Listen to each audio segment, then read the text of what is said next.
কিরে ভাই, আমি যা ভাবছি আপনিও কি তাই ভাবছেন? না মানে টিনের ঘরে আইফোন। এখন আপনাদের মনে প্রশ্ন, টিনের ঘরে আইফোন কিভাবে কিনলো? গাইস, এখন মনে করে যে বাংলাদেশে অনেক ধরনের ফ্রিল্যান্সার রয়েছে।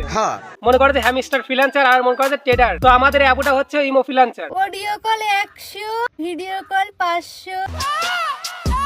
আরে ইমো ফ্রিল্যান্সিং করে আমাদের অ্যাপটা আইফোন কিনছে। আমারে দেখে তো ঝলকেন, পড়তে পড়তে তো কালো হয়ে যাবে। এই সোনামণি। আর আমাদের আপুটা শুধু আইফোনেই থেমে না, ইমো ফ্রিল্যান্সিং এর টাকা দিয়ে গাড়ি কিনছে, আরো 2 তলা বিল্ডিং করতেছে। যারা টিনের ঘরে আইফোন দেখে জ্বলতেছে তাদেরকে বলি, এই গাড়িটা কি আপনার বাবার? গাড়িটা কি আপনার বাবার? আমার যদি আইফোন থাকতে পারে, গাড়ি থাকতে পারে, তাহলে আমার কি বাড়ি থাকবে না? আসলে ভাই, এখানে আমরা আপাতত আছি, আমাদের একটা ফ্ল্যাট বানানো হচ্ছে, 2 তলা ফ্ল্যাট। ওকে, হুমুন্দি কয় গিরা।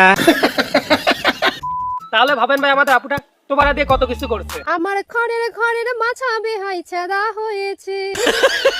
তো গাইস, এখন হচ্ছে মেইন টপিকসে আসি। ওকে গাইস, এই মেয়েটা আইফোন কিনে টিনের ঘরে টিকটক করছে। এখন আইফোন কিনে টিনের ঘরে টিকটক করতেছে। অনেকের মনে প্রশ্ন থাকতেই পারে যে আইফোন কেমনে কিনলো, এবং তার কমেন্ট বক্সে অনেকেই কমেন্ট করছে টিনের ঘরে আইফোন কেমনে কি। আমি খারাপ কাজ করে এই আইফোনটা কিনছি।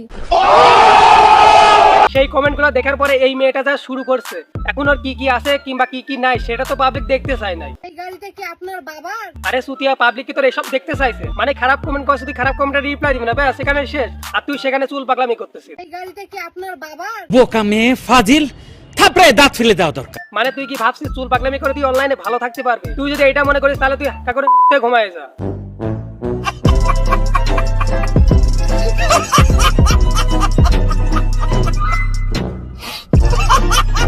যারা আমার আইফোন নিয়ে কথা বলতেছেন তাদেরকে বলি, আমি পেজ থেকে যথেষ্ট পরিমাণ ইনকাম করি। আমার একটা নিজস্ব পেজ আছে, সেইখান থেকে ইনকাম করে আমি আইফোনটা কিনছি। আপনারা আমাকে নিয়ে এমন ভাবে রোস্ট করতেছেন, আমার বাবার কিচ্ছু নাই, আমারও কিচ্ছু নাই। হ্যাঁ, মানলাম যে তোর পেজ আছে এবং আমি ফেসবুকে গিয়ে সার্চ করে দেখছি। এখন তুই যে ওই রোস্টের কথা বলি, তোকে মানুষ রোস্ট করছে। এখন তুই যদি রোস্টের মতো কথাবার্তা বলিস তাহলে তুই রোস্ট হবি না, কি হবে? এখন যদি তুই আইফোনের কমেন্টগুলো নিয়ে এত কথাবার্তা না বলতি তাহলে তুই এত রোস্ট হতি না। তো গাইস, আজকে ভিডিওটা এই পর্যন্ত। ভিডিও কেমন লাগলো কমেন্টে জানান। যদি ভিডিওটা ভালো লাগে অবশ্যই লাইক, কমেন্ট, শেয়ার এবং সাবস্ক্রাইব করে আমাদের পাশেই থাকবেন।